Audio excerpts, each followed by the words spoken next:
ಹರೇ ಶ್ರೀನಿವಾಸ. ಗುರು ರಾಘವೇಂದ್ರ.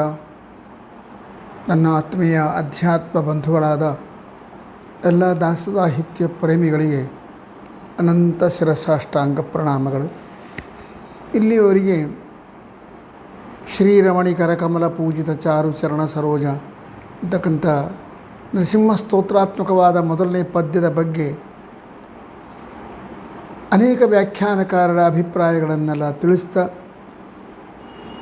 ಮತ್ತು ಆಪ್ತರು ಅಂತಕ್ಕಂಥ ಜ್ಞಾನಿವರೇಣ್ಯರು ಸಿರಿವಾರ ರಾಮಾಚಾರ್ಯ ಮೊದಲಾಗಿರತಕ್ಕಂಥ ಮಹಿಳೆಯರು ನನಗೇನೇನು ಹೇಳಿಕೊಟ್ಟಿದ್ದಾರೆ ಅವೆಲ್ಲವನ್ನು ನಿಮಗೆ ವಿಶದಪಡಿಸ್ತಾ ವಿಜ್ಞಾಪನೆ ಮಾಡಿಕೊಂಡಿದ್ದೀನಿ. ಈಗ ಅದೇ ಪದ್ಯದಲ್ಲಿ ಮತ್ತೊಂದು ಚಿಂತನೆಯನ್ನು ನೋಡ್ಲಿಕ್ಕೆ ಪ್ರಯತ್ನ ಮಾಡೋಣ. ಜಗನ್ನಾಥದಾಸರ ಹರಿಕಥಾಮೃತಸಾರದ ಪದ್ಯಗಳು ಅಂತಂದರೆ ಅವು ಉಪನಿಷತ್ತುಗಳಿದ್ದಂತೆ. ಅವುಗಳಲ್ಲಿ ಎಷ್ಟೋ ವಿಚಾರಗಳ ಅಡಕವಾಗಿವೆ. ಗುರುಜಗನ್ನಾಥದಾಸರು ನಾಂದಿ ಪದ್ಯಕ್ಕೆ ಹರಿಕಥಾಮೃತ ಸಾರ ಗುರುಗಳ ಕರುಣದಿಂದಾಪನಿತು ಪೇಳುವೆ ಪರಮ ಭಗವದ್ಭಕ್ತರಿದನಾದರದಿ ಕೇಳುವುದು ಅಂತಕ್ಕಂಥ ನಾಂದಿ ಪದ್ಯಕ್ಕೆ ಸುಮಾರು 30 ಪೇಜಿಯಷ್ಟು ವ್ಯಾಖ್ಯಾನ ಮಾಡಿದ್ದಾರೆ.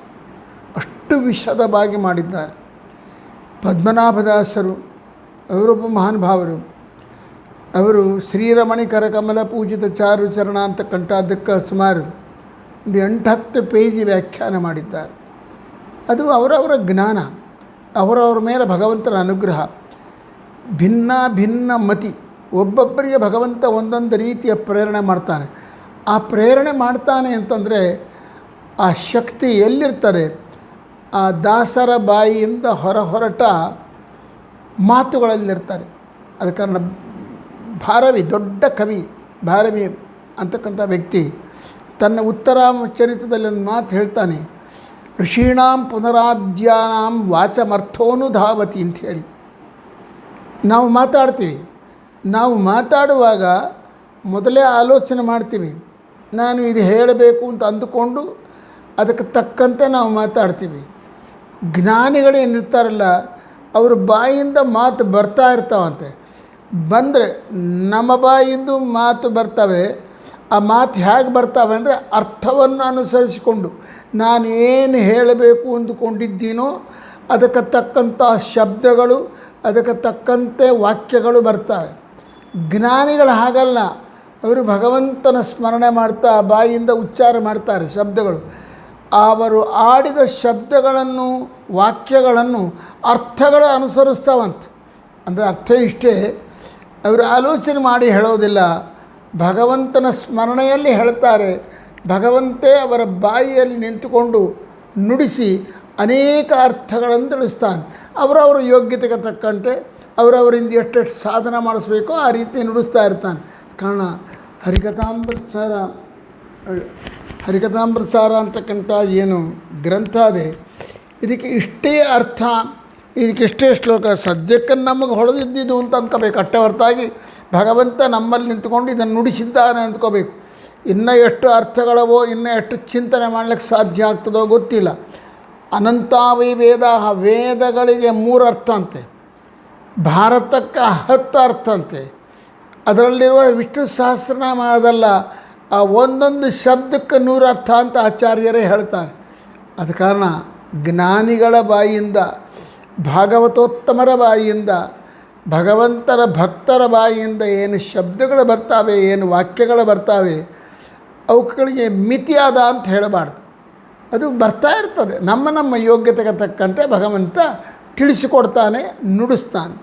ಹಾಗೆ ಜಗನ್ನಾಥದಾಸರ ಹರಿಕಥಾಮೃತಸಾರದ ಈ ಶ್ರೀರಮಣಿ ಕರಕಮಲ ಪೂಜಿತ ಎಂಬುದಕ್ಕೆ ಒಂದು ಅಪೂರ್ವವಾದ ಅರ್ಥ ಇದೆ, ಒಂದು ಚಿಂತನೆ ಕೊಡ್ತಾರೆ. ಇದನ್ನು ಸಿರಿವಾರ ರಾಮಾಚಾರ್ಯನಿಗೆ ಹೇಳಿಕೊಟ್ರು. ಅವರು ಹೇಳಿದರು, ನಮಗೆ ಭಗವಂತನ ಅನುಗ್ರಹ ಆಗಬೇಕು. ಮಾನವನ ಜೀವನ ಗುರಿ ಏನು ಅಂತಂದರೆ ಭಗವಂತನ ಸೇರೋದು. ಎಲ್ಲ ಮಾನವರಿಗಲ್ಲ, ಎಲ್ಲ ಜೀವಿಗಳಿಗಲ್ಲ. ಸಾತ್ವಿಕ ಜೀವಿಗಳು ಅಂತ ಯಾರು ಇರ್ತಾರೋ ಅವರ ಗುರಿ ಏನು? ಭಗವಂತನ ಮುಟ್ಟೋದು, ಭಗವಂತನ ಹತ್ತಿರ ಹೋಗೋದು, ಅವನ ಸನ್ನಿಧಾನದಲ್ಲಿ ಅವನನ್ನು ನೋಡ್ತಾ ಕಾಲ ಕಳೆಯೋದೇನದಲ್ಲ, ಇದೇ ಗುರಿ. ಅಷ್ಟೆಲ್ಲ ಸುಖಮೇವ ಮೇ ಸ್ಯಾತ್ ದುಃಖಂ ಮಾ ಭೂತ್ ಕನಾಚನ. ಪ್ರತಿ ಜೀವಿಯ ಅಪೇಕ್ಷೆ ಏನು? ನಂಗೆ ಸುಖನೇ ಆಗಬೇಕು, ದುಃಖ ಬೇಡ. ಯಾವುದು ದುಃಖ? ಸಂಸಾರ ಎಂಬುದು ದುಃಖ. ಸುಖ ಯಾವುದು? ಭಗವಂತನ ಸನ್ನಿಧಾನ. ಭಗವಂತನ ಸನ್ನಿಧಾನ ಸೇರುವುದು ಎಂಬುದು ಪ್ರತಿ ಸಾತ್ವಿಕ ಜೀವಿಯ ಕೊನೆಯ ಗುರಿ. ಬಟ್ ಅದು ಬಡ ಆಗಿಬಿಡ್ತದನ? ಇಲ್ಲ. ಅದಕ್ಕೇನು ಬೇಕು? ಭಗವಂತನ ಅನುಗ್ರಹ, ಭಗವಂತನ ಇಚ್ಛೆ ಎಂಬುದು ಅತ್ಯಂತ ಮೊದಲನೆಯದು. ಏನಮ್ಮೋಚಯಾಮಿ, ಇವನನ್ನು ನಾನು ಉದ್ಧಾರ ಮಾಡ್ತೀನಿ ಅಂತ ಅವನು ಸಂಕಲ್ಪ ಮಾಡ್ತಾನಲ್ವ, ಆ ಸಂಕಲ್ಪನೆ ಪ್ರಧಾನವಾದದ್ದು, ನಮ್ಮ ಮೋಕ್ಷ ಕೊಡಲಿಕ್ಕೆ ಕಾರಣೀಭೂತವಾದದ್ದು. ಅದು ಸೃಷ್ಟಿಯ ಪ್ರಾರಂಭದಲ್ಲೇ ಮಾಡಿಬಿಡ್ತಾನೆ ಭಗವಂತ. ಒಂದು ಸೃಷ್ಟಿಗೆ ತರುವಾಗ ಅದನ್ನೇನು ಮಾಡ್ತಾರೆ ಭಗವಂತ? ಈ ಜೀವಿಗಳನ್ನು ನಾನು ಉದ್ಧಾರ ಮಾಡ್ತೀನಿ, ಮೋಕ್ಷಕ್ಕೆ ಸೇರಿಸ್ತೇನೆ. ಈ ಜೀವಿಗಳು ಇವರು ಪಾಪಿ ಜೀವಿಗಳು. ಅಂದರೆ ಮಾವಿನ ಗಿಡದ ಬೀಜ ತೆಗಿತಾನೆ, ಈ ಬೀಜವನ್ನು ನಾಟಿ ಮಾವಿನ ಹಣ್ಣನ್ನು ಸೃಷ್ಟಿ ಮಾಡ್ತೀನಿ ಅಂತ ಭಗವಂತ. ಇನ್ನೊಂದಿರ್ತದೆ ಜಾಲೆ ಬೀಜ, ಅಂದರೆ ಮುಳ್ಳಿನ ಗಿಡದ ಬೀಜ, ಅದನ್ನು ತೆಗಿತಾನೆ.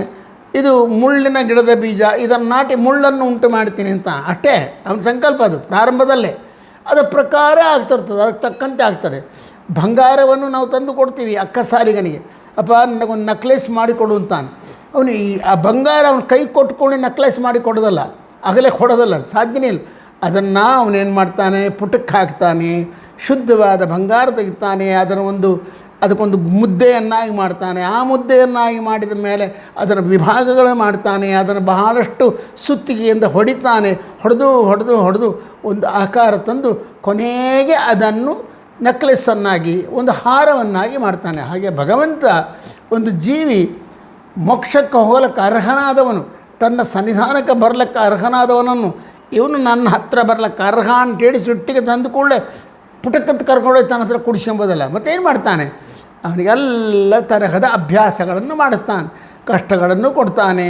ಅವನು ಒಟ್ಟಿನ ಮೇಲೆ ನಕ್ಕಸಾಲಿಗ ಹೇಗೆ ಬಂಗಾರದ ಗಟ್ಟಿಯನ್ನು ಹೊಡೆದು ಒಂದು ಡಿಸೈನ್ ಮಾಡ್ತಾನೋ, ಅದೇ ಪ್ರಕಾರ ಭಗವಂತ ಸಾಧಕ ಜೀವಿ ಅಂತ ಮೋಕ್ಷ ಹೊಂದಲಿಕ್ಕೆ ಅರ್ಹನಾದ ವ್ಯಕ್ತಿಗೆ ಅನೇಕ ತರಹದ ಪರೀಕ್ಷೆಗಳನ್ನು ಮಾಡಿ ಕೊನೆಗೆ ಅವನ ಸಾಧನ ಪೂರ್ತಿ ಮಾಡಿಸಿ ತನ್ನ ಹತ್ರ ಕರ್ಕೊಂಡು ಹೋಗ್ತಾನೆ. ಸೊ ಅವನ ಇಚ್ಛಾ ಎಂಬುದು ಅತ್ಯಂತ ಪ್ರಧಾನವಾದದ್ದು.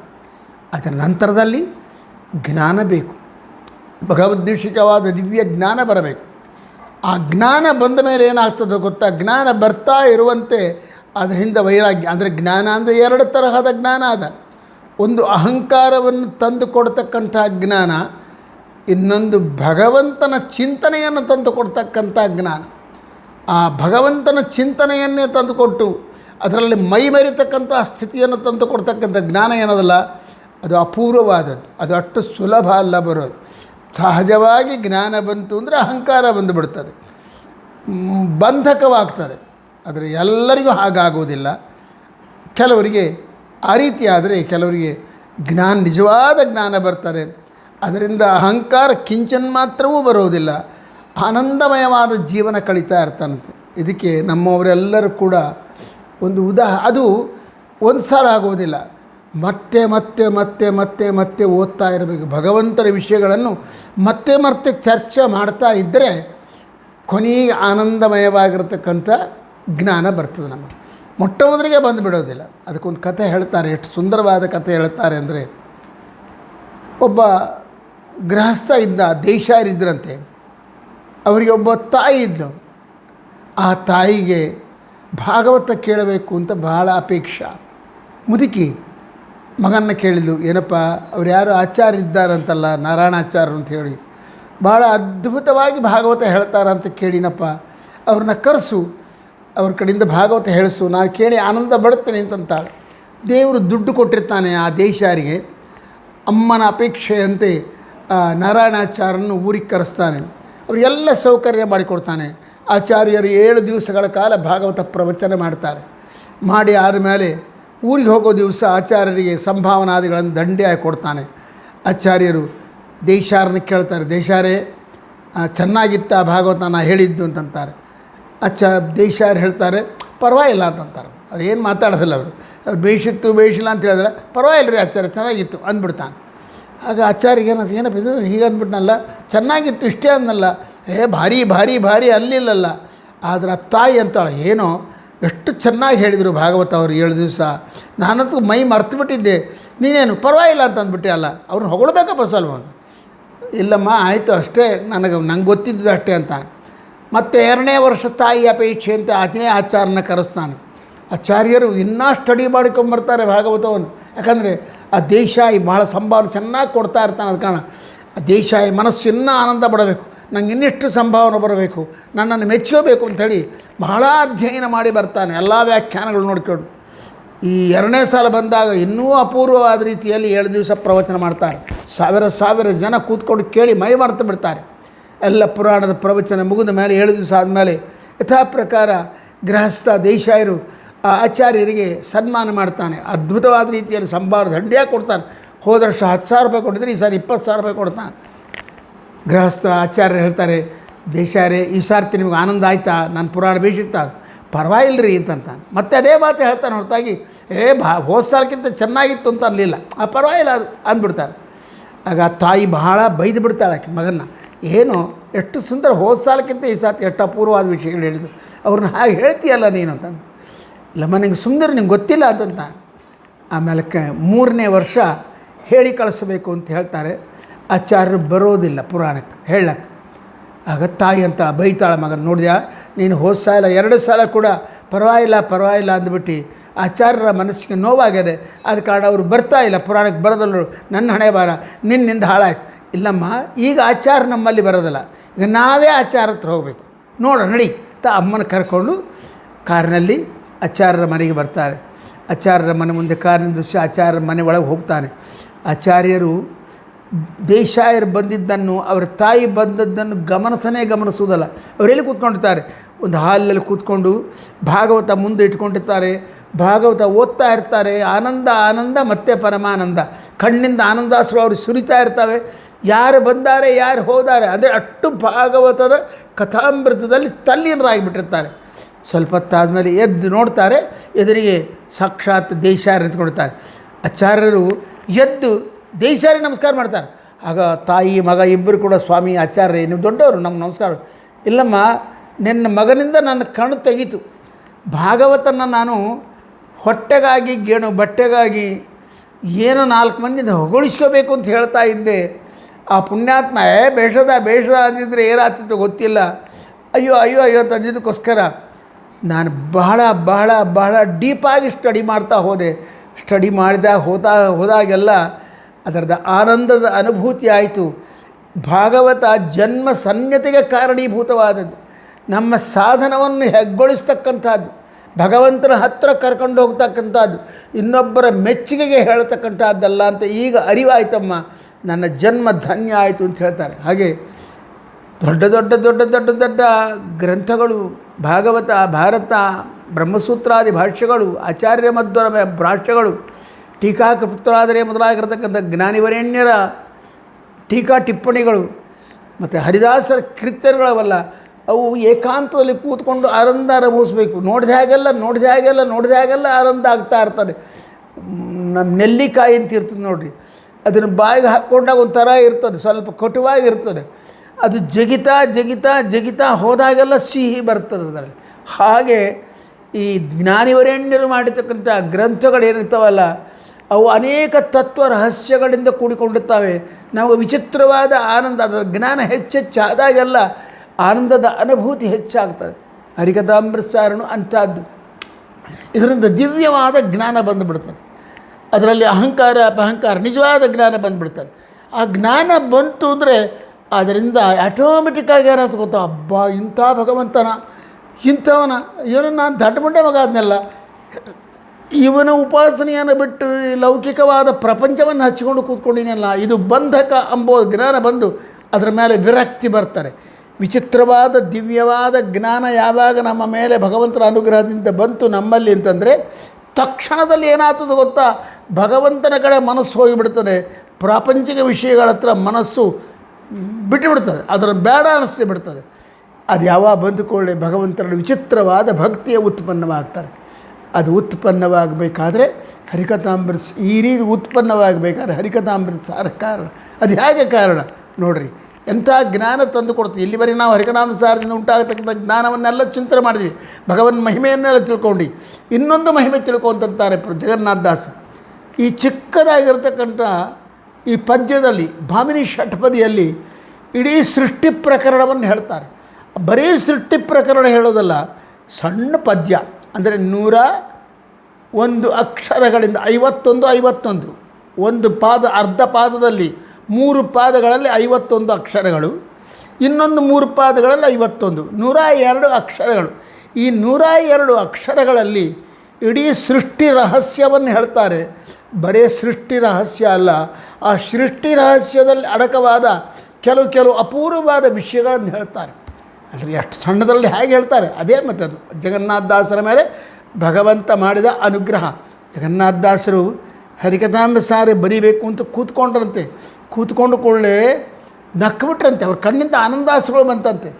ಆಗ ಪಕ್ಕದಲ್ಲೇ ಕೂತ್ಕೊಂಡಿರ್ತಕ್ಕಂಥ ಪ್ರಾಣೇಶದಾಸರು ಶ್ರೀಧ ವಿಠ್ಠಲರು ಕೇಳಿದರು, ಏನು ಸ್ವಾಮಿ ಗುರುಗಳೇ, ಏನು ಆನಂದ ಬರ್ತಾ ಇದ್ದಿರಲ್ಲ, ಏನು ಆನಂದ ಅಂತಂದರೆ ಅವ್ರು ಹೇಳ್ತಾರೆ, ನಾನು ಸಾಧಾರಣ ವ್ಯಕ್ತಿ, ಆದರೆ ಭಗವಂತ ಎಷ್ಟು ಅನುಗ್ರಹ ಮಾಡಿದ್ದಾನಯ್ಯ.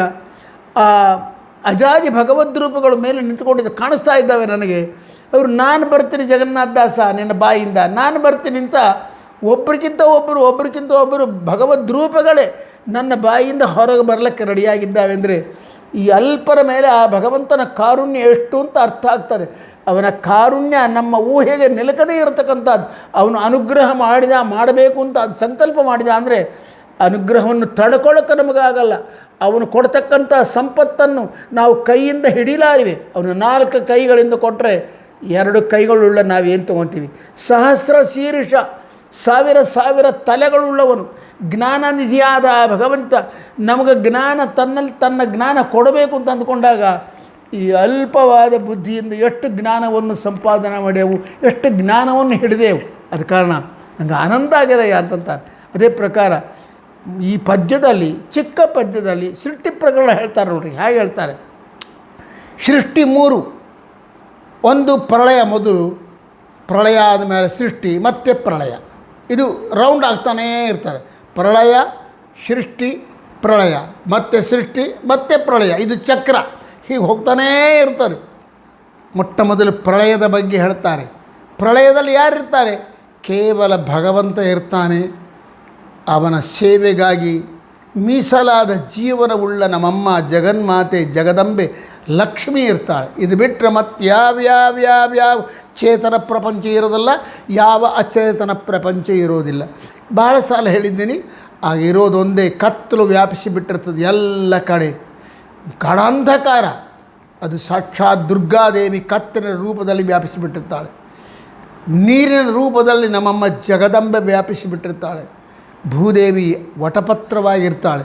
ಅದರಲ್ಲಿ ಕಾಂತಿ ಸ್ವರೂಪನಾದ ಜ್ಞಾನಾನಂದಮಯನಾಗಿರತಕ್ಕಂಥ ಪರಬ್ರಹ್ಮ ನಾರಾಯಣ ಶೂನ್ಯಾಂಬ ಹೆಸರುಗಳಿಂದ ಸಣ್ಣ ಮಗುವಾಗಿ ಮಲ್ಕೊಂಡಿರ್ತಾನೆ. ಅವನ ಸ್ತೋತ್ರದಲ್ಲಿ, ಅವನ ಸೇವೆಯಲ್ಲಿ, ಅವನ ಆಲಿಂಗನದಲ್ಲಿ ಜಗದಂಬೆ ಮೈ ಮರೆತು ಸೇವೆ ಮಾಡ್ತಾ ಇರ್ತಾಳೆ. ಅವರು ಬಿಟ್ಟರೆ ಯಾರ್ಯಾರಿರೋದಲ್ಲ. ಅದನ್ನು ಹೇಳ್ತಾರೆ, ಶ್ರೀರಮಣಿ ಕರ ಕಮಲ ಪೂಜಿತ ಚಾರು ಚರಣ. ಪ್ರಳಯದಲ್ಲಿ ಯಾರಿಲ್ಲ, ಶ್ರೀರಮಣಿ ಒಬ್ಬಳಿದ್ದಾಳೆ. ಅವಳಿಂದ ಪೂಜಿತ ಪಾದ ಪಲ್ಲವಗಳುಳ್ಳಂಥ ನಮ್ಮಪ್ಪ ಜಗನ್ನಾಥ ಇದ್ದಾನೆ. ಇವರು ಬಿಟ್ಟರೆ ಮತ್ತಾರೂ ಇಲ್ಲ ಅಂತ ಹೇಳಿದರು. ಆಮೇಲಕ್ಕೆ ಪ್ರಳಯ ಆಯಿತು, ಮುಗಿತಾ ಇರಲಿಕ್ಕೆ ಮತ್ತೇನಾಗ್ತದೆ? ಶ್ರೀರಮಣಿ ಕರ ಕಮಲ ಪೂಜಿತ ಚಾರು. ಪೂಜಾ ಅಂತಂದರೆ ಬರೀ ಪೂಜಾ ಅಲ್ಲ, ಪೂಜಾ ಅಂಬೋದಕ್ಕೆ ಭಾಳ ಅರ್ಥವೇ. ಪೂಜಾ ಅಂದರೆ ಸೇವೆ ಅಂತ ಅರ್ಥ, ಭಗವಂತನ ಆರಾಧನೆ ಅಂತ ಅರ್ಥ. ಆರಾಧನೆ ಒಂದೇ ಬಗೆ ಇರ್ತಾನೆ, ಬರೀ ಕಾಲು ಹೊತ್ತದೆ ಆರಾಧನೆ ಏನು? ಅದಕ್ಕೆ 16 ಉಪಚಾರಗಳಿಂದ ಕೂಡಿಕೊಂಡಿರ್ತದೆ.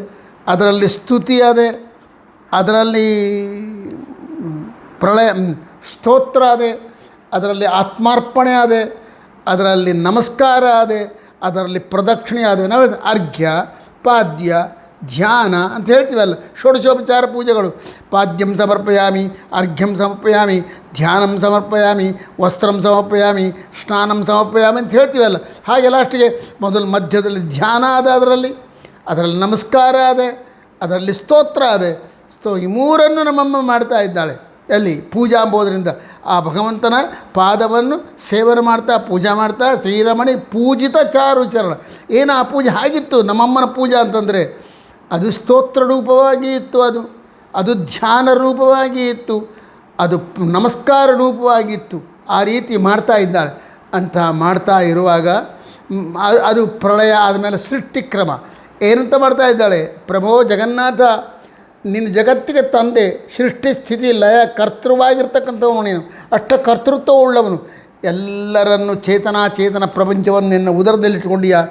ಈಗ ದಯಮಾಡಿ ಸೃಷ್ಟಿಕಾಲ ಬಂದದೆ, ಪ್ರಳಯ ಮುಗಿತು, ಏಳು ತಂದೆ ಎದ್ದು ಉದ್ಧಾರ ಮಾಡುವಂತ ಕೈ ಜೋಡಿಸಿ ಪ್ರಾರ್ಥನೆ ಮಾಡ್ತಾಳೆ. ಅವನ ಗುಣಗಾನ ಮಾಡ್ತಾಳೆ, ಅವನಿಗೆ ಸೂಚನೆ ಕೊಡ್ತಾಳೆ, ಪ್ರಾರ್ಥನೆ ಮಾಡಿ ಕೇಳಿಕೊತಾಳೆ. ಸೊ ಇದು ಸ್ಥಿತಿಕಾಲ, ಸ್ಥಿತಿಯ ಪ್ರಾರಂಭ. ಏನಾಗ್ತದೆ ಮುಂದೆ ಅದರ ಬಗ್ಗೆ ನಾಳೆ ಹೇಳ್ತೀನಿ ಅಂತ ಹೇಳ್ತಾ, ಹರೇ ಶ್ರೀನಿವಾಸ, ಗುರು ರಾಘವೇಂದ್ರ.